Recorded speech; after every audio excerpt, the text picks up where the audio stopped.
YMA News 11.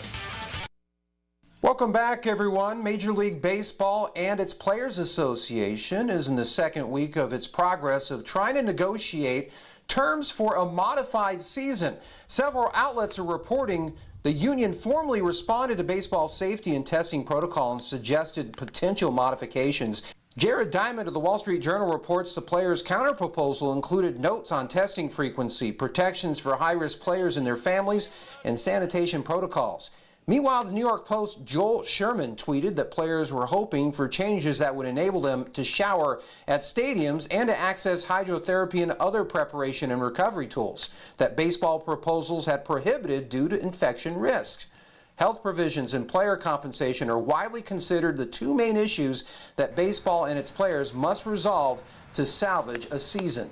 Meanwhile, the Indy 500 is a time-honored Memorial Day event, but this year it's a little bit different. Since the race is postponed until August 23rd, NBC will be running a special on the 2019 race. In the meantime, enjoy this retrospective of the greatest spectacle in racing.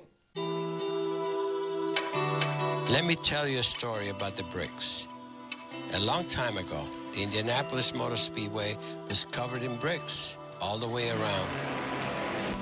As years went by, asphalt replaced them, but not all of them. There's still a strip of the original foundation right at the finish line, 36 inches wide.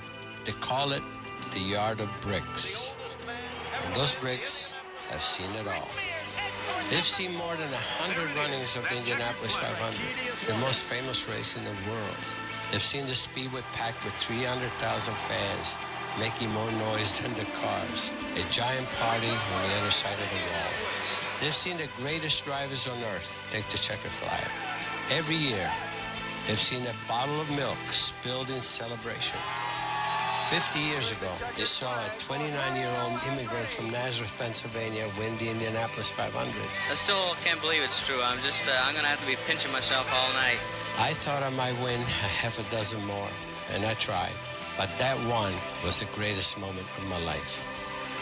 I'll never have a better day than the day I pulled into victory lane. First win in '79 was great, but it was almost like, okay, we won. Let's go on and win another one. Indy's really the one thing I've ever done in my life. The more I did it, the more I wanted success. If these bricks could talk, boy, what a story they could tell. Want to add a chapter to this storied race?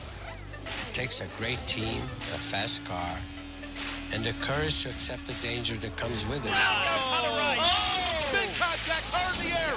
That was frightening.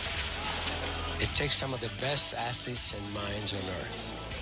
An American institution, a Memorial Day tradition. It is older than all of us. It's where history comes to life and where history is made. And finally, Hall of Fame coach Jerry Sloan passed away earlier today. The Utah Jazz announced that Sloan died from complications from Parkinson's disease and Lewy body dementia, which he had revealed diagnoses for in April of 2016. Sloan was inducted into the Hall of Fame in 2009 after a 26-year head coaching career, 23 of them with the Jazz.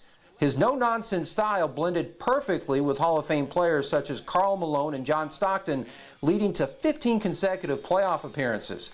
The Jazz' nearly unstoppable pick-and-roll offense resulted in Western Conference titles in 1997 and 1998.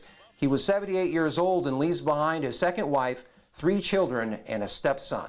That's going to do it for this round of sports. We got more coming up right after this.